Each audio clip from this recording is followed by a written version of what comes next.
Welcome to Medroom Chronicles, Nursing Uncensored. Join nurses and other care providers as they let you in on discussions usually reserved for the privacy of the locked medication room. In this weekly nursing podcast, the filters come off and we tell it like it is.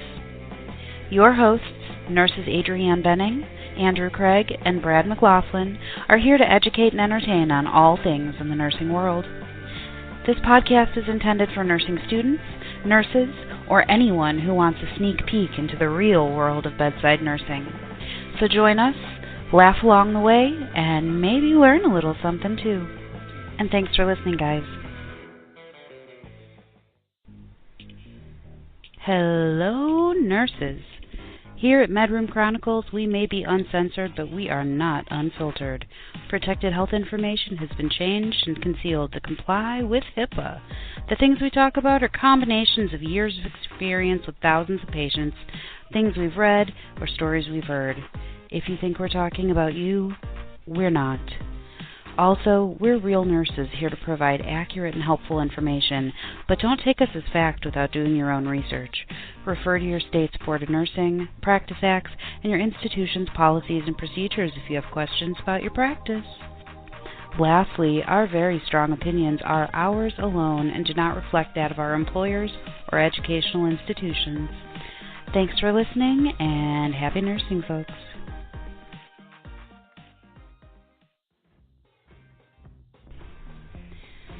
Hello, nurses. It is Adrianne back again with another episode of Medroom Chronicles. Now, if you listened to the last episode, I am so sorry. You know that we had some technical difficulties. It happens. We're new. We're doing this all on our own while taking care of patients. Well, not simultaneous, but you know what I mean. The point is, we had some problems and we had to cut the episode short. So now we have the highly anticipated part 2 of things we hate about nursing. So let's jump over to my conversation with Andrew Craig. So I feel like this is a great opportunity to tell you about probably the most amazing nursing shift ever. Oh yeah? Oh yeah, I think I heard you. I think I saw a snap about this. Literally, Adrian, it was amazing. So I get into work, standard day. I sit down, and the charge nurse is like, okay, here are your 4 patients. I write them on my sheet. Everything's good. And then she realized, oh, Andrew, sorry, you actually have 3 patients. And I'm like, yes. Yeah, it was awesome. And I don't know if you saw my post on Facebook, but I did share this with a travel nursing group. Did you see what I wrote about? No, I didn't see that. Please tell me. Okay, so basically, it was an amazing night. I had 4 patients, because I got an admit later. 4 patients that were amazing. They were pleasant. They were thankful. They were continent. Their vitals were Q8. They didn't have blood sugars. Nobody was shitting, pissing anywhere. Christmas! Exactly. Literally, Adrian, I got over 1,000 likes. I just looked at the post. It's almost at 1,200 likes. And for good reason, because literally the stars aligned upon my nursing world. Unicorn. It's a dream. You're going to wake up, go buy a lottery ticket. In fact, I should go buy a lottery ticket still, because they're like, you're a lucky bastard. There's no way this, literally they thought it was spam. They're like, you're fucking with us. There's no way this is real. So did you spend part of the shift just feeling like at any moment that the bubble was going to burst? Honestly, no. I was so optimistic about this night. I'm like, I'm going to ride this until it dies. So I was so high on the fact that this was the perfect night that, my assessments went smoothly. Nobody was dying. It was great.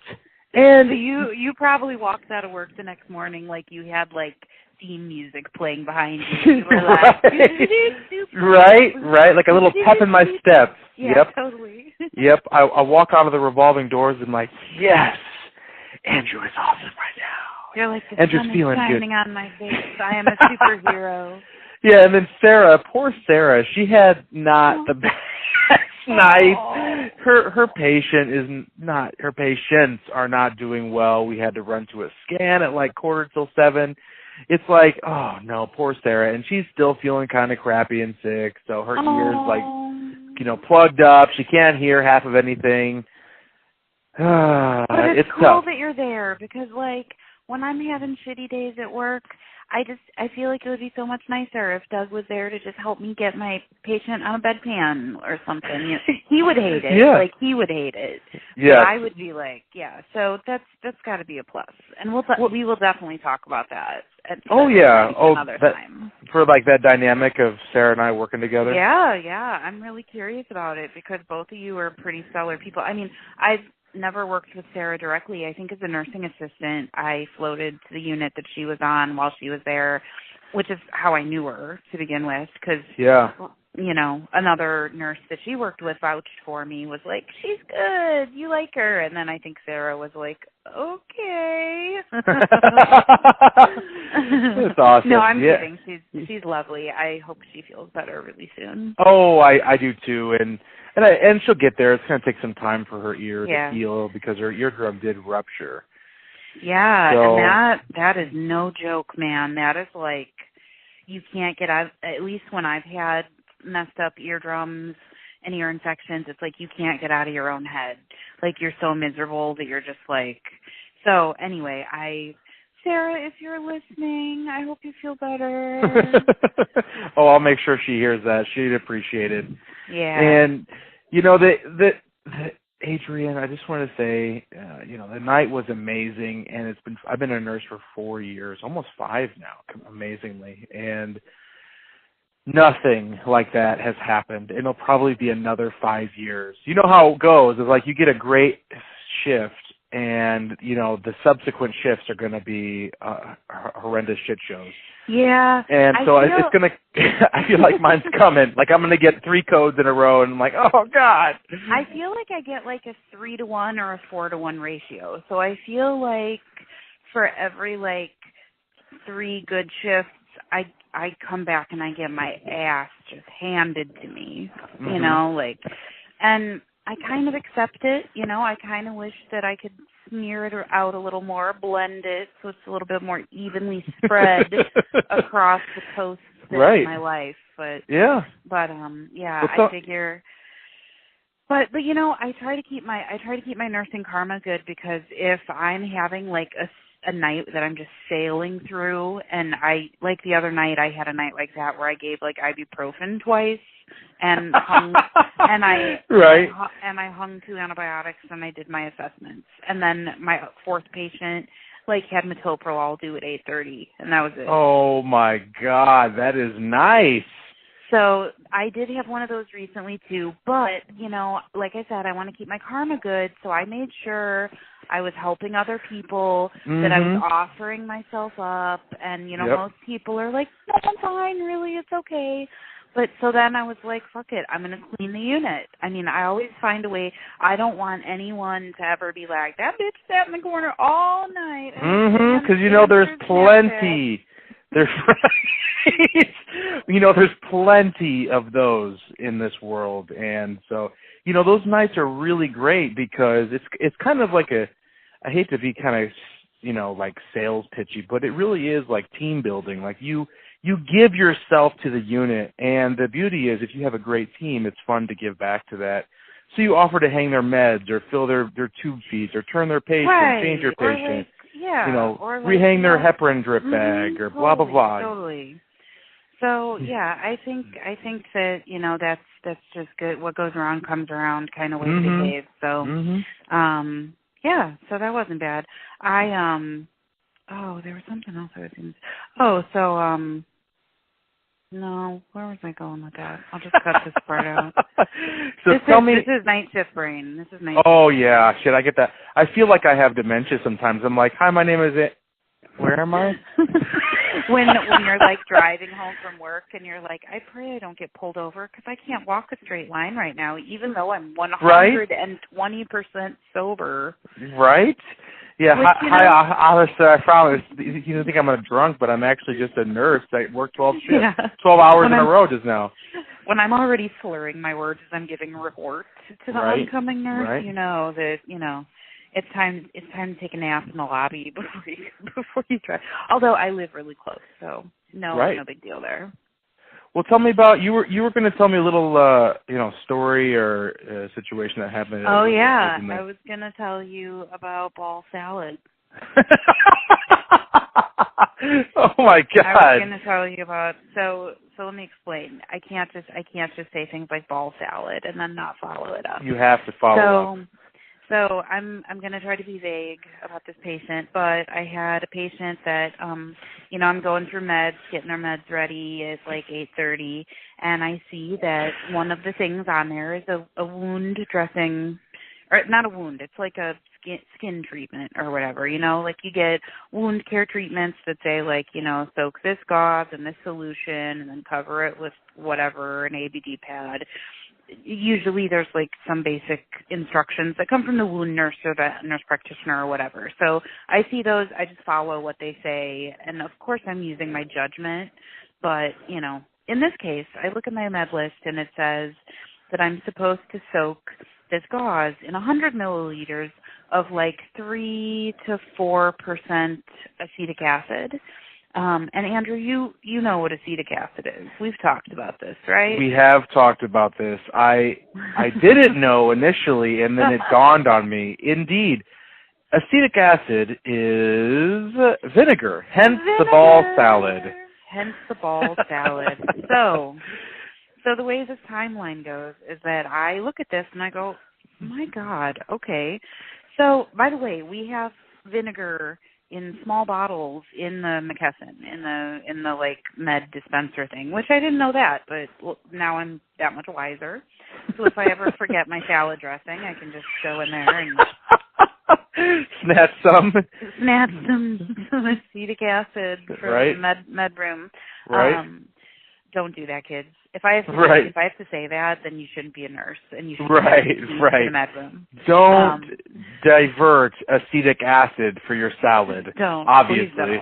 That's expensive. That's expensive vinegar. Right. Just bring your own from home. Anyway, so the instructions say soak the gauze in the vinegar and then apply to the scrotum and perianal area. Okay. Mm-hmm. So, I look it up to figure out what the hell it's going to be for, because this is not something that I want to call my trusted NP about at 10:30 at night. And also, I anticipate that my patient is going to ask me why I'm making his balls smell like salad.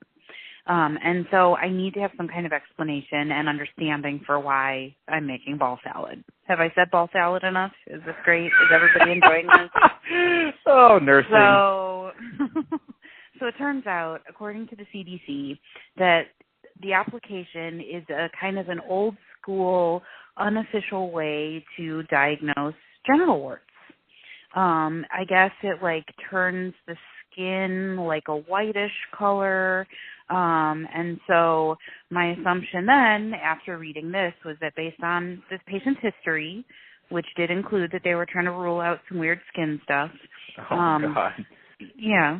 I mean, I treat everybody like they're going to contaminate me. No offense, guys. But It's a cesspool. It's like we walk into a giant petri dish of E. coli and everything else. And in protecting myself, I'm also protecting my patients, because then I'm not the petri dish. I'm not the, who was it, typhoid, what's her name? Typhoid Susie or something? Something like that, yeah. So that I'm not her going from room to room. So at least I'm cautious of it. But just the same, like, I want to know. Anyway, so I trust my NP. I get this order. I just do it, because even though, I'm only kind of sure what the hell I'm doing, the risk is low. It's not like I'm pouring acid on an open wound, like it's intact skin. And I also assume that my NP is going to come in the next morning, and the first thing he or she is going to do is walk in and look at that guy's balls. And if it doesn't smell like red wine vinaigrette, then she's going to be upset. I'm sorry. Carry on, Adrian. This is glorious. Like, this is so juicy. Tell me more. Please, God, tell me more. It was incredibly juicy. I actually spilled some of the acetic acid on the floor. And I brought Carolyn in with me. So, by the way, Carolyn was witness to all of this. I hope to someday get her on the show. But she came in. And, by the way, while this is happening, this is an important detail. While this is happening, the patient is, like, sound asleep on BiPAP. It was, like, probably the 10 minutes all night he wore the BiPAP. And I just went in and I was like, hey, so-and-so, like, I'm going to do this, and this is why. And he, like, opened one eye, nodded, went back to sleep. And when I pulled the covers back, I'm, like, you know, talking to him as he's, like, basically sleeping. And I'm like, okay, I'm going to pull your covers back. Okay. Mm-hmm. And he just, you know, just moved his leg over, and I did the thing. And I was like, I'll be back in 20 minutes. Yeah, so that's the story. And so I will never, and the worst part about this story is that it's the story with no resolution. I don't know. Oh, my God. How can we not know? Because I don't know what the dwell time is on this shift. Oh, my God. I wasn't about to go back in at the end of my shift and be like, by the way, for my own curiosity, can I see your balls one more time? You listen to me. You have to talk to that NP. I think, is it the same NPs as where I was when I was there? Yes. Okay, yes. So you have to talk to them and be like, hey, listen, I need resolution here. I need to know the outcome of the acetic acid salad balls. Okay, listen, I need to know. Because not only do you need to know for your own sanity, but our viewers need to hear the outcome of this in subsequent podcasts. I think this is important. Oh, my God. How do I go up to a professional that I respect and go, by the way? No, that's exactly. They're going to get a kick out of it. Over a week. Yeah, because they're going to be like, you know, they're probably going to be like, oh, what's the big deal here? I mean, you know, they're going to tell you, I'm sure. So we have to know, Adrian. We have to. Yeah, and, you know, okay, so in a future episode, I hope that I will be able to come to you and really explain the rationale behind ball salad. Right. I think this is a great time to really get at the meat of our podcast here. And the juicy goodness, the reason why people have come. They've come for that cathartic release. We've built it. And they absolutely hate about nursing. Things that you would love to say or do or talk about at work, but it's in that pressure cooker of a vault. And we are going to unleash some of that today. We're going to make you feel better, and we are going to make us feel better. Trust me. We're unleashing the hate for therapeutic relief. Right. It's like medicine. You've come to us for a little bit of BID treatment, and that's what we're here to do. And I thought, what a great way to talk about the hate of nursing, rather the things I hate about nursing my job, than to talk about pharmacies. Glorious, glorious pharmacy. Oh, pharmacy. So here's the deal. Pharmacy is crucial to the function of a hospital. You've got these amazing people that have to look at a person's meds, make sure everything's safe, examine home med lists, examine new needs in the hospital and acute care, and pile it all together and coordinate all that so it gets down to nursing. What a tough job. I can't even imagine. I wouldn't want to do it. It's stressful. No, hell no. However, pharmacy, if I tell you what, this is how this is going to go down. I'm going to tell you a recent story that I have. This is the summation of my frustration with pharmacy. A couple days ago, this patient needs a medication ASAP. Like, we need to give them this medication or their pressures are going to drop rapidly. We needed some albumin, okay? Albumin pulls fluid into the intravascular spaces, ultimately raising the pressures. That's the bottom line. So yes, here's it is the a deal. large molecule. Right. The problem, though, is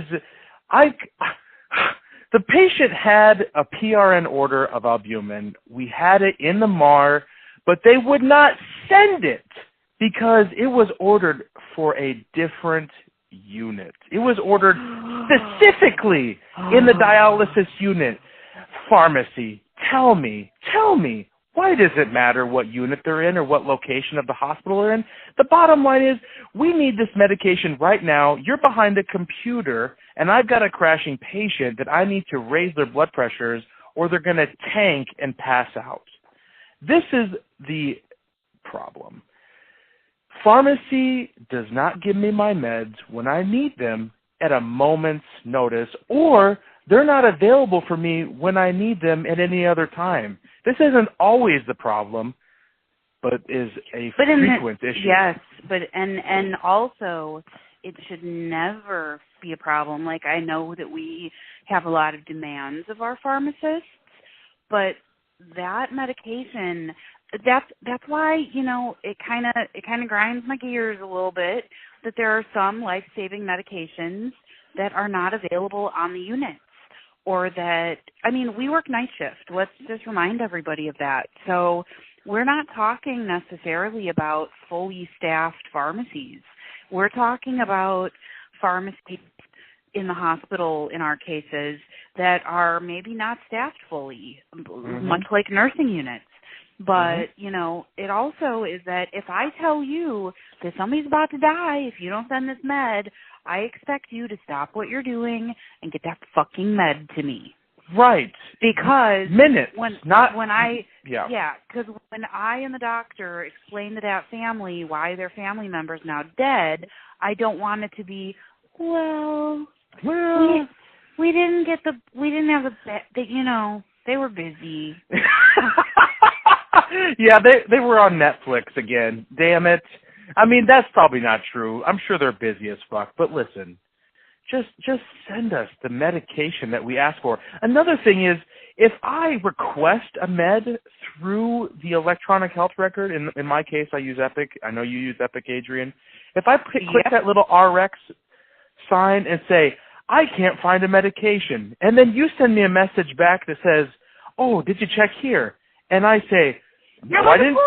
Of course I checked there. I checked everywhere. If I'm messaging you, there's a damn good reason. It means I have exhausted. I was blessed with the foresight to be able to fucking check before I called you or before I messaged you. Yeah. Yes. Like, I think they do that to buy themselves a minute, to be like, oh, fuck, I need like 5 more minutes. Did you check in the refrigerator? Well, yes. Right. As I give this medication 12 times a week for the last year and a half, like, yes, I know that this is in the fridge. And guess what? So now, whenever I have pharmacy send me a message that's like, well, did you check in the new? I always send it. I'll always like, really, I'm not trying to disparage them. I'm sure they could probably make an entire podcast about how nurses expect them to just fart meds up the tube on a whim. Right. But so nine times out of 10, if I'm in a med room and I got that message back and I'm like, son of a bitch, I'll just look at the nurse that's probably standing next to me, both with the same frustrations, and I'll say, hey, will you look in that folder and tell me if there's a blah, blah, blah, and then she or he will do it, and we'll be like, yep, not there, and I'll just type in verified with second RN, not here, please send, you know, and like... a nurse that you know, who I love dearly, once said to me, she was like, I don't play around with that nice shit. I'll just send a second request. Please send medication. And I was like, oh, if it's emergency and I need to use my nurse voice, I'll do that. But I'm not going to, like, be all, like, do it. Right. You know, unless I really have to. Yeah. The thing is, Adrian, we shouldn't have to beg the pharmacy for shit that's on the MAR, that's already ordered, that's already approved. It should be like, if I send you a message, it's for a damn good reason. Granted, there has been times, in my case, as a traveler, where I don't know where shit is stored. But in your case, you know where shit is stored. You've been on the same unit for over a year now. You know the medications. You know what's in the AccuDose, in your case, McKesson. You know what's in the fridge. If it's not there, just send us our medications. I don't want to beg you. I don't need to beg you. Meanwhile, a patient's not getting their metoprolol. A patient's not getting their tacrolimus. The patient's not getting their albumin. And ultimately, the patient suffers because you're dicking around. And sometimes that amounts to hours of time of dicking around between messaging. It's not good for the patient. Sorry. No, but then the way this inevitably ends is that you call the pharmacy and you explain to them very concisely and sternly that you need that shit or it's going to become a serious matter of life and death, and all of a sudden, boom, you get a fucking tube, right? And suddenly it's there, and you're like, magically. Oh, thank you for making time. Right, finally. You know, I'm sure that their job is extraordinarily difficult, and I don't know a damn thing about their job, but right, same. At the same time, it is so frustrating the amount of time we waste dicking around with the pharmacy and them getting the medications to us in an organized fashion is a massive amount of time, and not only is it annoying as fuck, but it ultimately affects the patient. So, what do you think? And it can potentially affect all your patients because if if you're spending every second waiting, watching to see if that med's going to show up because you were supposed to give it 2 hours ago and that person needs that fucking med, then you're not fully focused on the next patient you got to go see. Or, you're in the room of another patient doing an assessment or whatever, and then another nurse comes and knocks on the door and is like, hey, your med just showed up. And you're like, oh, shit, can you believe me? And that interrupts what you're doing with that patient. Every interruption is room for a mistake. So, oh, yeah. So, yeah, sure. on a serious note. But, the humor of it is that I think that every discipline in the healthcare system is going to be able to bitch about something. And it just so happens that pharmacy is one of the things that nursing is constantly doing battle with. Every day. There are allies, and we couldn't do it without them. In some hospitals, they're still mixing shit in bags. They're still using needles to inject things into piggybacks, and I don't want to have to do that. I love that our stuff comes up, and I trust that it's mixed properly and that, it's the right medication. And, I love that we have people that really do a good job. But son of a bitch, if I have to tell you 2 more times that I need this medication, shit's going to get real. I'm going to use my nurse voice. The nurse voice. Nobody wants the nurse voice. Literally, okay, this is how it went down, Adrian. So I'm on the phone with this pharmacist regarding this albumin, and I'll sum it up here because I think I've beaten this horse so badly. But the thing is, it's so fucking frustrating. Anyway, so I was on the phone with the pharmacist, and I'm like, hey, this is Andrew from blah, blah, blah. I need this albumin sent up to me. And he's like, oh, hey, this is pharmacist, blah, blah, blah. Yeah, I can't send that up to you because the order says it's in specifically to the dialysis unit. And I'm like, oh, then he's like, yeah, so do you see what I'm coming from? And I'm like, no, I don't see where you're coming from. I need to get this medication in this patient right now, but I will go ahead and get this order for you. Click. I was so pissed off that I was getting this rigmarole regarding albumin that it still pisses me off, as you can hear. Indeed. And it wasn't even my patient. I was just trying to help out my, coworkers because she was busy with other shit. But when your pressures are 65 over 35, we need to do something right fucking now. Yeah, and you can't just sit and wait around and be like, oh well. And we don't want to do battle with our support teams that really, really make our jobs possible. But at the same time, I will be damned if I have to explain to my patient one more time that I'm still waiting. Oh, I hate that. I hate it. Oh, it's so annoying. And then, for whomever you're talking to, it's like the fault of whoever is standing in front of you. And if you happen to be the nurse that's, waiting on that med, well, it's your fault. Yep.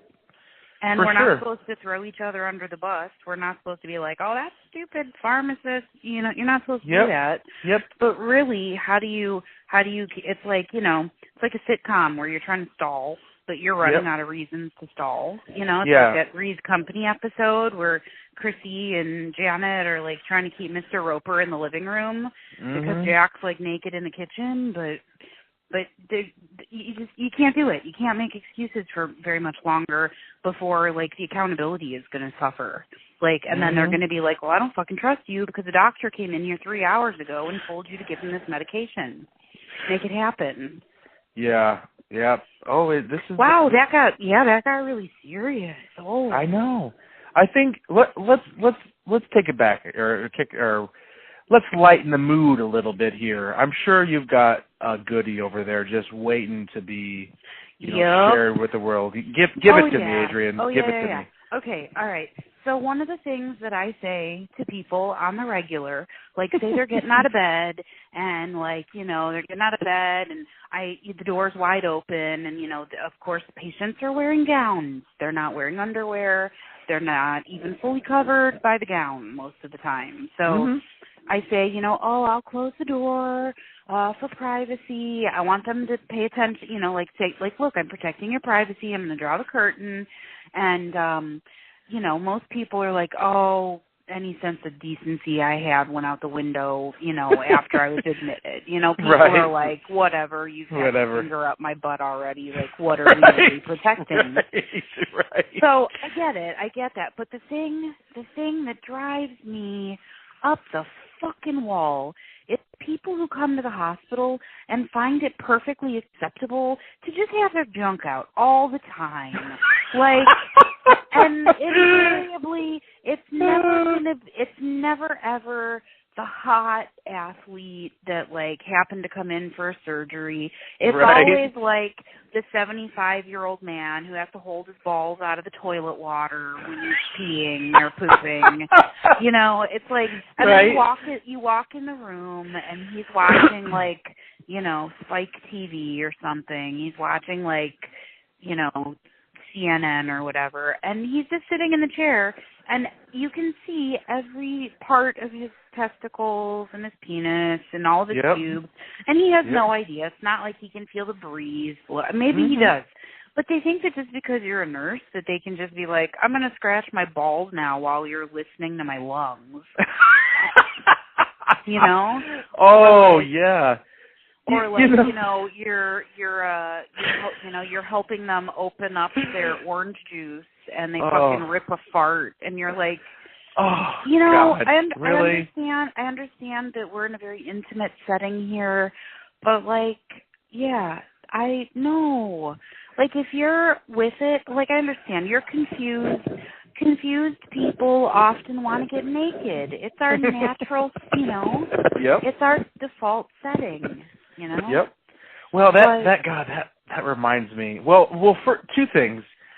First thing is the poor bastards that are walking, down the unit, the family members that are trying to find their family members.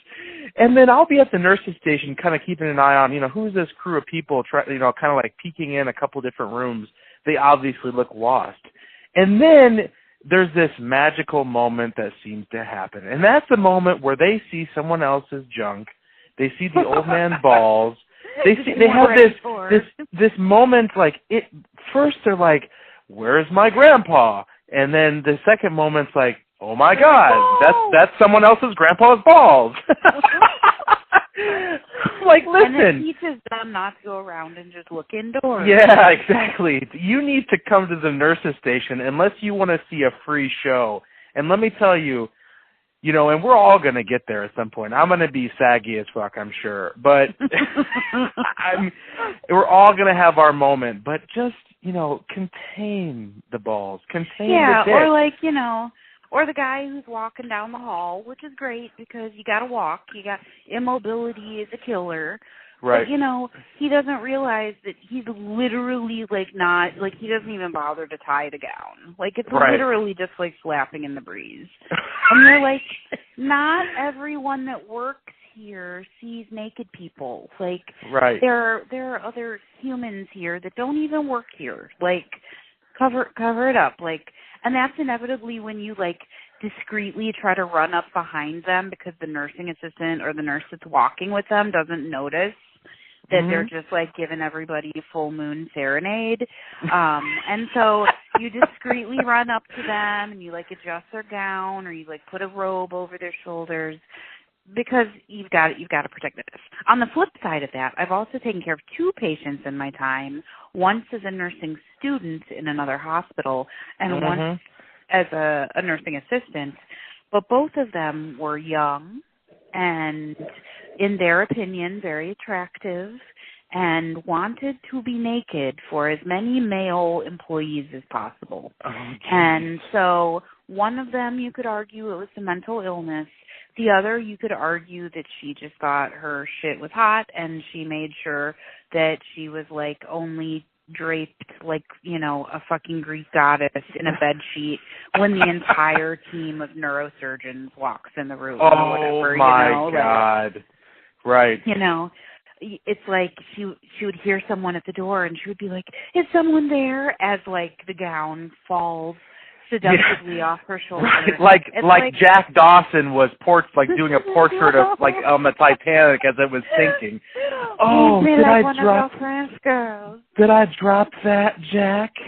Sketch my beautiful back and my neckline. Totally, oh my goodness. Totally. And meanwhile, these doctors walk in and they're trying to avoid making eye contact or looking at the floor because they're you're 22 awkward. And they walked in on your boobs. Right. You're only 3 years younger than the resident. Literally, just because not only have I seen every kind of naked out there and touched every kind of naked. I've touched penises and badges and buttholes. I don't really necessarily want, it makes it very awkward for me when you are inappropriately naked. I don't want to see boob unless I need to see boob. You know what I'm saying? Just because I've seen to know boob. Exactly. Same with balls. Just, tuck them, cup them, I don't know, put a jock strap on, put some underwear on. I'm going to have compassion. I'm going to take care of those parts when you are not able. Right. But if you can reach it, you can wash it. Oh, I think I don't know. I'm going to give you one last story here about this because this is so perfect. And I love this story. Back in my nursing home days, glorious old people, Oh, gosh, yes. We love them. We do, especially the pleasantly confused ones. And I'm going to tell you about a patient that I had. So for people that don't know, in the nursing home, when we had very short staff, we had to put people up at the nurses' station, sometimes all night because they're confused. There's nothing we could do. We can't be everywhere at all times. So we'd stick people in jerry chairs or bucket chairs to keep, so they wouldn't fall, essentially. Right. But sometimes you can scoot those jerry chairs around the main lobby of the nursing home because they've got wheels on them. Well, shift changes at 7, or excuse me, maybe 7:30, and sometimes, this was during the holiday season, so we have our lovely, pleasantly confused old lady in the bucket chair up there hanging out, and she loves to strip down naked. I mean, sometimes I'd find her completely naked, no matter what. We would tie everything to her, and she'd find a way to just get butt-ass naked. So we see this cute old lady butt naked at the poor people. It was Christmas season, and there was probably 25 Christmas carolers that showed up at 7 a.m., and this old lady was naked. Oh, she was so naked in her bucket chair. The day she was born. Right? In the bucket. Greeting the entire crew of carolers. And I'm just thinking, oh my God, what is happening right now? Oh, she was so nice. She didn't have any clue what was happening. Bless her. Bless her. But the poor carolers. You're, like, racing to cover her. Oh, my God. It was so awkward. So awkward. And inevitably, they've taken the clothes they were wearing and they've, like, tucked it under a pillow or, like, stuffed it away. On it.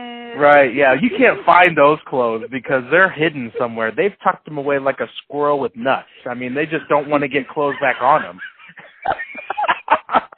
So you're, like, scrambling to get pillows, sheets, anything, taking my body and kind of covering her. Don't look there. Clothes off. Oh, Jesus. You know, she was so pleasant and so nice, and Sarah actually had the opportunity to meet her because she would come out to the nursing home, and oh, I miss her so much. I doubt, honestly, it's been 5 or 6 years now. Oh, well, no, I haven't been a nurse that long. Maybe about 4 years ago now, and I mean, I don't even know if she's alive anymore. But that's my story about this lovely old lady in the nursing home. She's wonderful. Yeah, you've got to love it. And you know what? Of all the shit that we deal with, it's when people are confused that I put up with the most. Because I know, you know, so when I make fun of people, you know, it's usually like, if you're with it and you're still doing this shit, well, there's a problem. Right. Like, then I get to rip on you because you just suck. Right. Right. But if you're confused, even if you're not really nice and confused, it's not your fault. Yeah. We're going to take care of you. You know, it's going to be somewhat a pain in the ass, honestly. I mean, it's really challenging for us to deal with confused, delirious, sometimes aggressive people, but we know that it's not your fault, and we're going to be there for you, even if you know, happen to slap us with your ball hands. It's okay. Right. Exactly. Oh, my God. Andrew, my gosh. No. I don't have a specific story, but that is one thing. That is my next thing that I hate about nursing, is the fact that you need to be on your toes at all times, or you're going to get some shit fingerprints on your face, and you're not going to even know it. Oh. Because invariably, your sweet little old lady, oh, no, you don't know it, but she's got poop under those nails. Stop it. And she wants to pinch your teeth. No! Oh, God! Oh, you're such a good, sweet nurse, and I love you, and thank you for taking such good care of me. And they reach up, and as they reach up, you see in slow motion fingers coming through your face.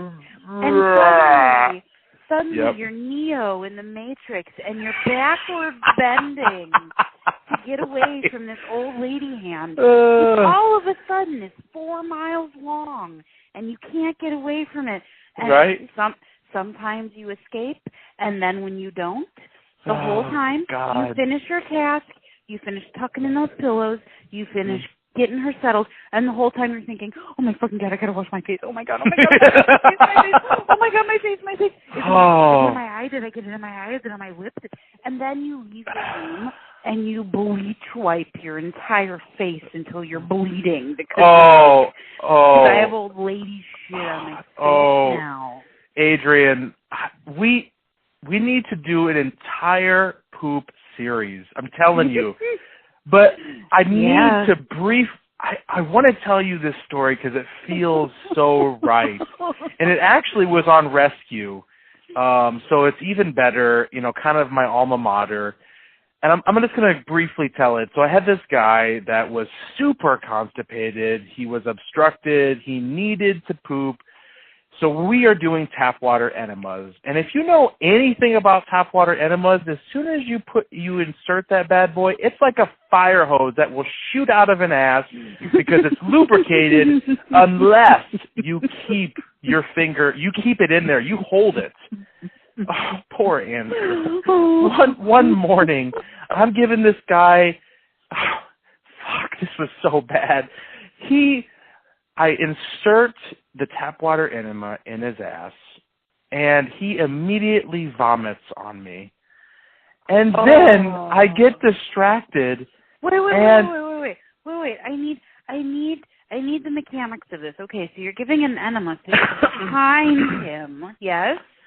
Right.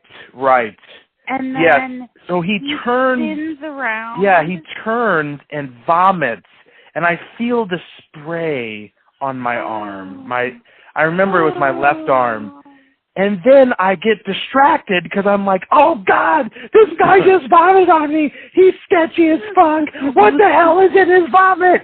So that's my thinking here. I'm like going mad in my mind. And then I lose track of the enema, which is a fucking fire hose, and it starts spraying all over my legs, Adrian. So I've got vomit on my arms, and I've got shit water all over my legs. And I'm thinking, oh, my God, why did I sign up to be a nurse? Oh, my God. It was fucked up, Adrian. It was so fucked up that I had to change all of my clothing. That was the only time since then that I've actually used hospital scrubs. Man. And the nurse manager walks in. I know him because he's really a stickler on uniforms and shit. And he looks at me and he just says, "Did you have a bad night?"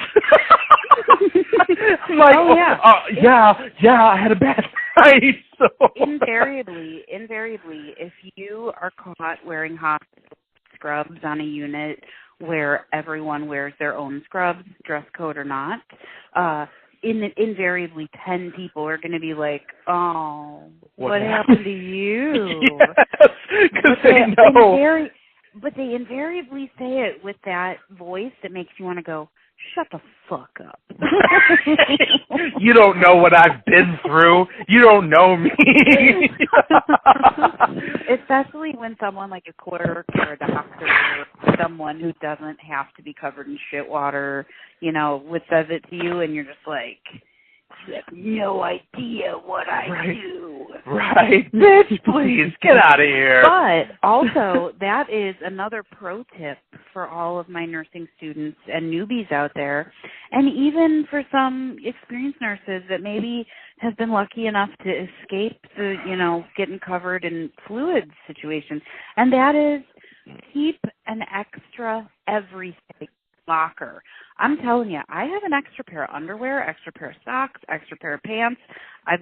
Because invariably you're going to get something that's either going to piss down your leg and it's going to get in your shoe, your socks, or something's going to get wet and it's going to soak through your underwear. And let me tell you, not at work, but I was visiting some friends out of state, and I spilled an entire bottle of water in my crotch right before we got out to go to a crowded outdoor area. Oh, so it no. literally looked like I had saturated my crotch with urine.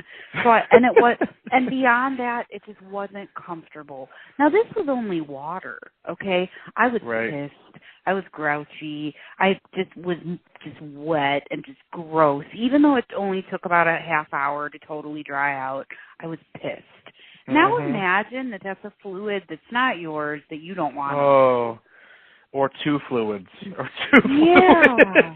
I CHG baths that morning. I did 2 of them. I doubled down on CHG. Like I wiped everything because I needed everything off of my body. It's like that scene in Ace Ventura when he's like in the shower crying and his clothes are on fire in the trash can.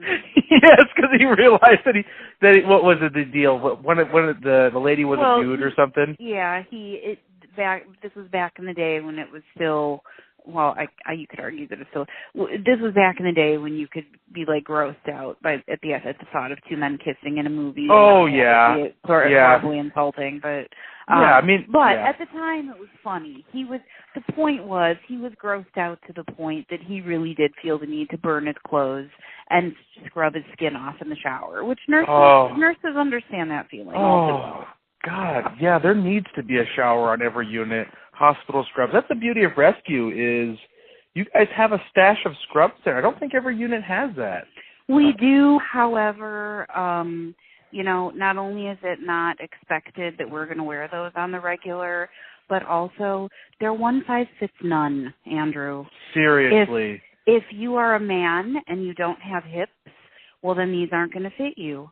They're going to slide off your ass, and that you're not going to be wearing pants anymore. Yep. If you're a woman, you're going to jam your size into these. It's going to be about 45 times too big in the waist, too small in the ass, too small in the thigh, and then 4 feet too long, okay? And then when I was right before I became a nurse, I gained a bunch of weight in nursing school. It happens, whatever. But I couldn't wear my cutesy little nursing uniform, nursing assistant uniform that I had. So I started wearing the hospital issue. Well, when I got my nursing job and bought scrubs for my job, people were like, oh, my God, you look so good. Did you lose weight? And I'm like, no, you fuckers, I gained weight. I just bought clothes that fit. I'm not wearing the square tent-cut unisex scrub tops anymore. Mm-hmm. Mm-hmm. But it was a sore spot because I was like, I look that bad in those fucking scrubs that suddenly you think I've made like a massive transformation in my life? Like, right? Screw you guys. Come on. Right? Food for thought, don't get poop on you. Just don't do it. It's just not fun. Yeah. But you know what? It's going to happen. It's going to happen one way or another. I'm very proud of this. I had a 10-and-a-half-year track record before I got anything on me like that. Really? Yeah. Because I am a bit of a germaphobe working in healthcare. Imagine that.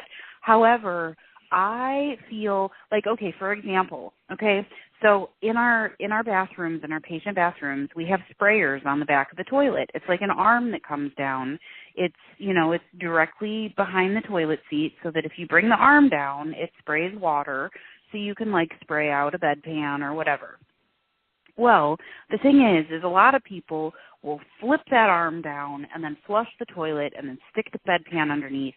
And then what you've done is you've created a giant splash pad of shit because it's high-pressured water. Mm-hmm. So me, for example, I figured out early that if you flush and then you lower the arm slowly, you can really easily control the flow, the pressure.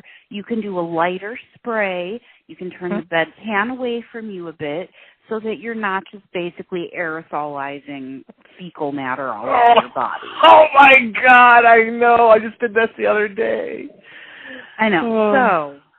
So those arms, people don't realize. Just slow a second. Be a little bit gentler with the equipment. Just if you bring it down slowly to about half mast, then you can spray that bedpan out and you're not going to wear it, okay? Oh, so man. Take it from me. Oh, the best thing to ever happen, sorry, I'm a stream of conscious thought right now. Andrew, we now have bedpan and commode bucket liners. Liners. Let me tell you about these. Oh, so my God. It's like a tiny little drawstring glad bag, okay? So not only are they fantastic, but each one comes with a thin rectangular wafer inside that absorbs about 400,000 gallons worth of liquid. So, thank God. You'd be surprised. Oh, my God. These pads, like someone peed in a commode and then I didn't get in to empty it till a little later, so it had fully absorbed all the urine in the commode. Mm-hmm. That thing went from being like the thickness of like a normal lady's maxi pad. Sorry, guys, if you don't know how thick that is. It's not very thick. Maybe the thickness of like 2 or 3/4, okay? Mm-hmm. By the time it had absorbed everything in that bucket, that thing was like an inch thick. Like I was like, holy shit. Like this is... why don't they make maxi pads out of this? This holds a lot of fucking liquid. Anyway, the point is that then you take these liners, you gather up the drawstring, and in each bathroom we have a little device. It's a hand scale. So you put the handles of the garbage bag on the scale, and it tells you, it's already paired, it already calculates, it already takes into account the weight of the bag and the wafer, and it tells you the volume of fluid that's in that fucking bag. I tell you, man, that's one of those things that I'm like, I wish I had had that 10 years ago. Because then not only do you not have the splashes and the dirty commode buckets, you don't have dried shit, stuck to the bedpan. Oh, my God. They are a dream come true. I never thought I'd be so fucking excited about mini garbage bags in my whole life. They're amazing. Seriously? Oh, go ahead. And if you've got somebody that goes frequently, or you know that you're going to have to come in there quick, you can just, after you empty the liner, you just grab a nice clean one, you put it in the bedpan or the commode bucket, and wham bam, you are ready to go for the next time. It's so nice. And wow. I'm telling you. Seriously? Yeah. Is that house-wide or just rescue? I have no idea. I haven't floated in a while, so... Oh, it should be house-wide if it's not. And nationwide, that should be a thing. Yeah. The fact that the people are still having to wash out bedpans. This is the first century? I don't know. One of the two. It's always ahead of one or two. I always mess it up. What is it? It's the 21st century. Okay. It's so bad. We could just edit that shit out. This is the 21st century, okay, Adrian? We should not have to be washing bedpans out because not only is it icky, it's more than icky. It's fucking gross. Infection control, aerosolized poop is a real deal. And when I get, splatters of shit from someone that I don't know, even if it was Sarah's poop, I'd be like, listen, Sarah, I'm not really comfortable with this. I'm not down with this. I'm not down with this. This is not my thing. It's not my fetish. No, thank you. And then when you're talking about, hospitals that still have shared bathrooms and double rooms, semi-private rooms and whatnot, then you have an even greater issue because now, if you're up independently and you're going in there to the bathroom and, oh, look, there's a poop-encrusted bedpan on the floor next to where you got to pee. Fuck that, man. No way. Yep. So that exists still. These are great.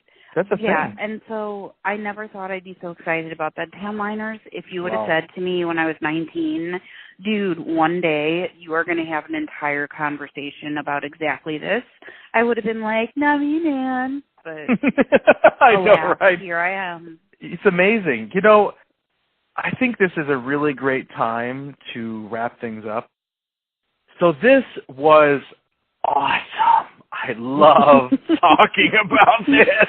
It feels good, doesn't it? It's so good. It's like therapy, medicine, cathartic awesomeness that nurses need to do more often that they probably don't.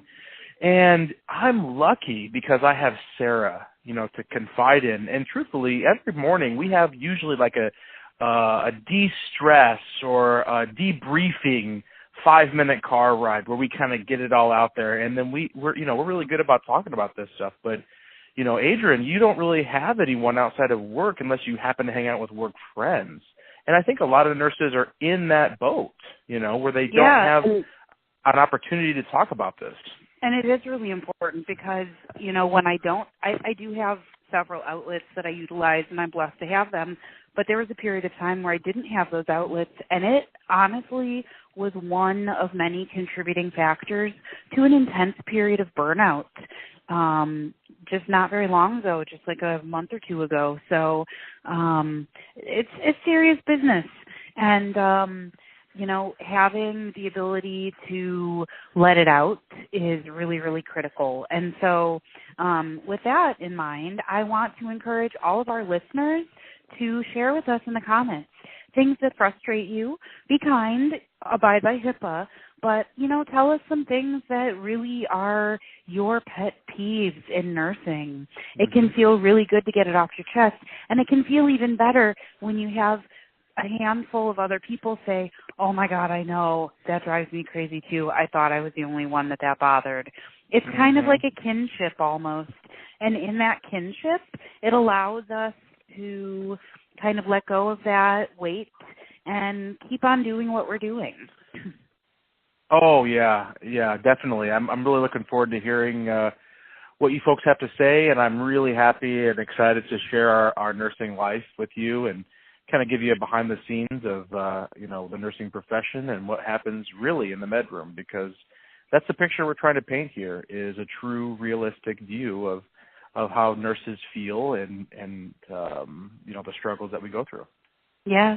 And so, we've got about 1 million ideas ahead of us, and we want you to be there every step of the way. So make sure you subscribe, tell your friends, share these episodes, and keep coming back for more Medroom Chronicles, Nursing Uncensored.